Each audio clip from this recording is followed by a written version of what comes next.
The second in this week's essays from our continuing series on Greek and Latin voices. This week the focus is on the great Roman historian Tacitus. Tonight, Ellen O'Gorman of Bristol University explores his skills as a describer of character. One of the distinctive features of Tacitus's historical writing is his vivid portrayal of characters, whether of the emperors who ruled throughout the 1st century AD, or of the senators, governors, foreign kings and court lackeys, whose actions and motivations also make up the history of the period. This is especially true of his last work, the Annals, written around AD 115, in which he narrated the events of the previous century under the emperors Tiberius, Caligula, Claudius and Nero. A notable example with which to start is Tacitus's sketch of one of Nero's courtiers, Gaius Petronius, who fell from favour and died in AD 66.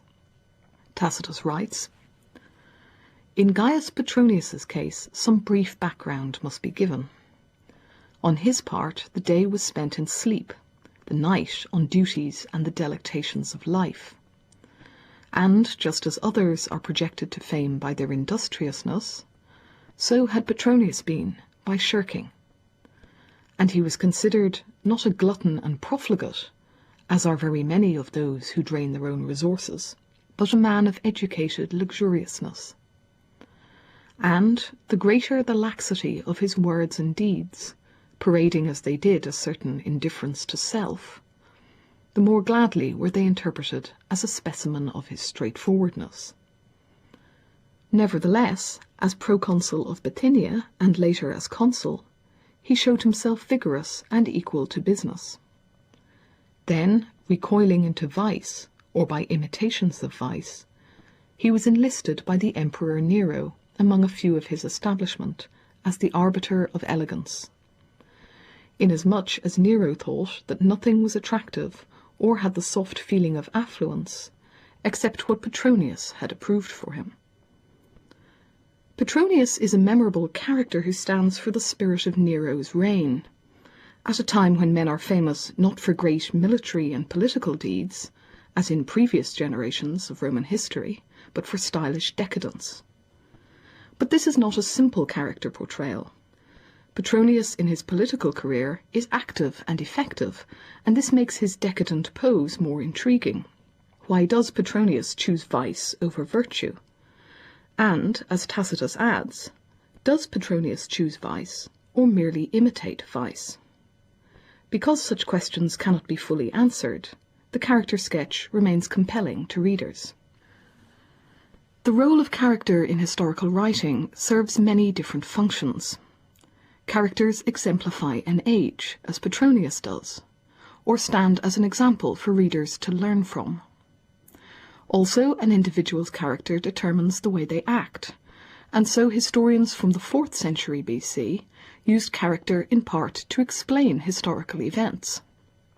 Under the Hellenistic kings, and later in the time of the Roman emperors, historians and philosophers considered the character of the ideal ruler, whose powers of complete self-control and obedience to natural law qualified him to rule over others.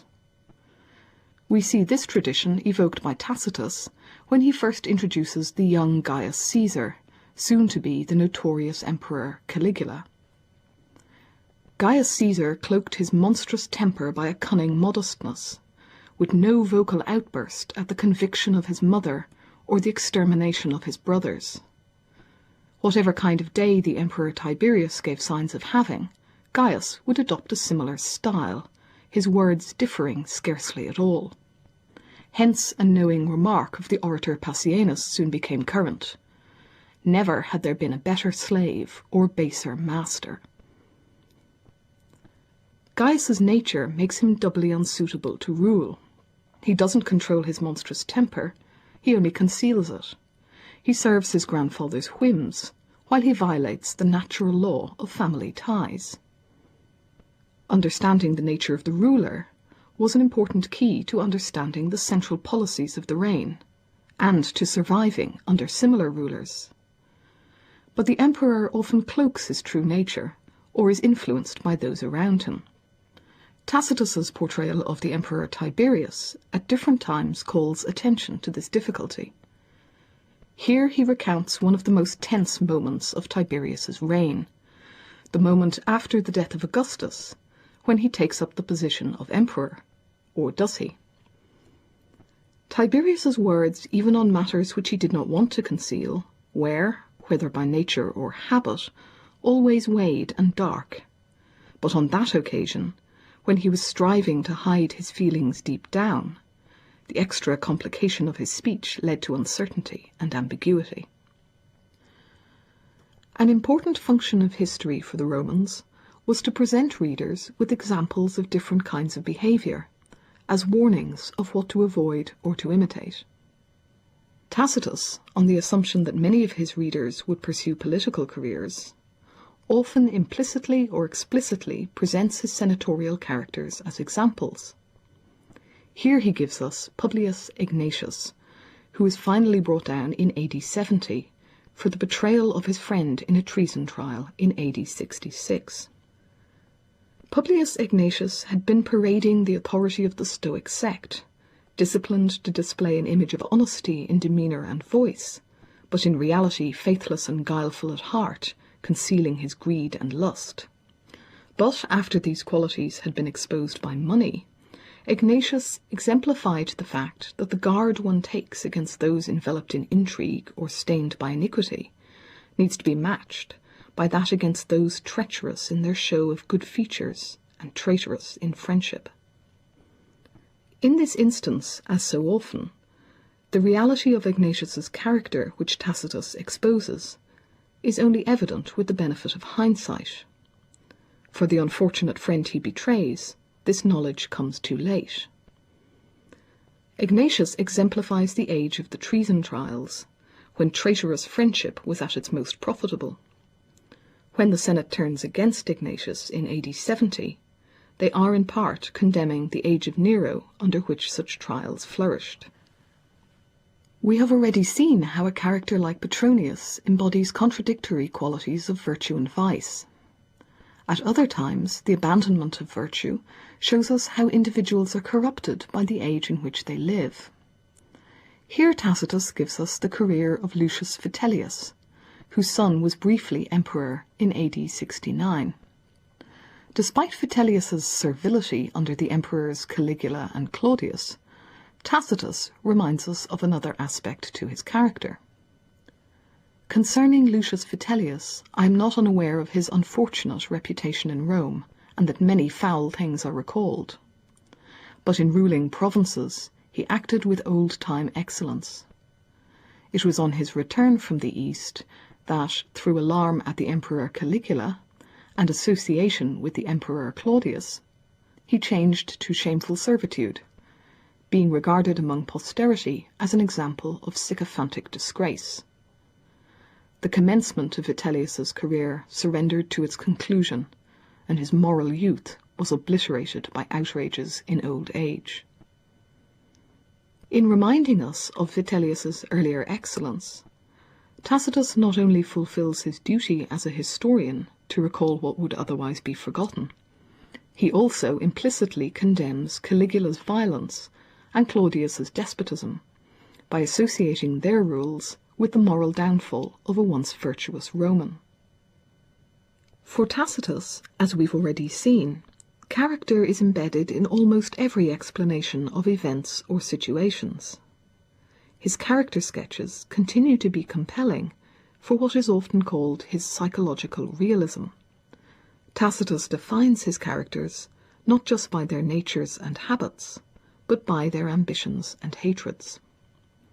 At the same time, he often situates his characters at the heart of complicated interpersonal relations, so that his evaluation of an individual is tied up with the desires and resentments of those around them. One particularly poignant example of this is the ill-fated Nero Caesar, elder brother of Caligula, who dies in AD 31 after years under the malign surveillance of the Emperor Tiberius. Nero Caesar, the son of Germanicus, was closest to the succession, and, though with the modesty of youth, was nevertheless often forgetful of what was appropriate in the present circumstances, inasmuch as his freedmen and clients, in their haste at acquiring power, spurred him to appear alert and confident in spirit. As Nero listened to things such as these, no trace of a crooked thought was his, but sometimes utterances would issue, truculent and injudicious, which were noted down by the guards assigned to him. And, since they then reported these comments in an exaggerated fashion, and Nero was given no chance of rebuttal, different and additional manifestations of disquiet began to emerge. The Emperor Tiberius's face was brutal or beaming falsely.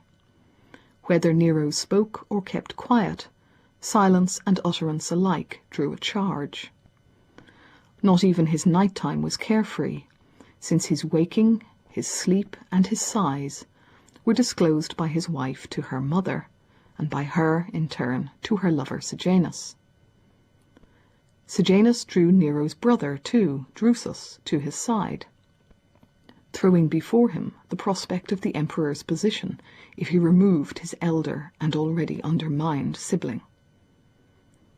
Drusus's frightening temperament, besides his desire for power and the hatred customary to brothers, was inflamed by resentment that their mother was more readily inclined toward Nero. The youthful and slightly thoughtless Nero is presented to us already surrounded by self-serving dependents, a suspicious grandfather, a treacherous wife and mother-in-law, an overindulgent mother, and a furiously resentful brother. The ambitions of everyone around him overwhelm his own rather slight character. Tacitus ends this sketch with the more forceful figure of Drusus, whose temperament, ambitions, and motivations, while terrible, have greater directive force than Nero's. In the end, both Drusus and Nero are cruelly executed at the emperor's orders. This instance also demonstrates how little an individual can control his reputation in the eyes of a suspicious emperor or of enthusiastic followers. Tacitus exploits the wayward nature of reputation to show us someone like the unlucky Rubellius Plautus, great-great-grandson of Augustus. The last thing Plautus wants is a reputation for wanting to be emperor, but to no avail. The public began to ask who should be selected as emperor instead of Nero, and frequently on the lips of all was Rubellius Plautus, whose nobility came from the Julian family through his mother.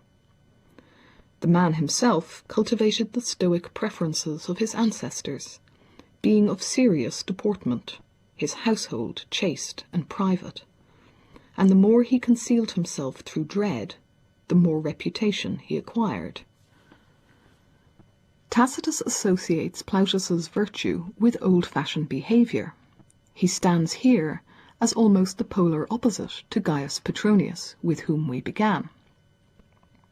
This is what I find most compelling about Tacitus, the richness of his character portrayal and the multiple perspectives which he manages to convey in these brief and vivid sentences. And every time I return to the Annals, I find further insights into Tacitus's world.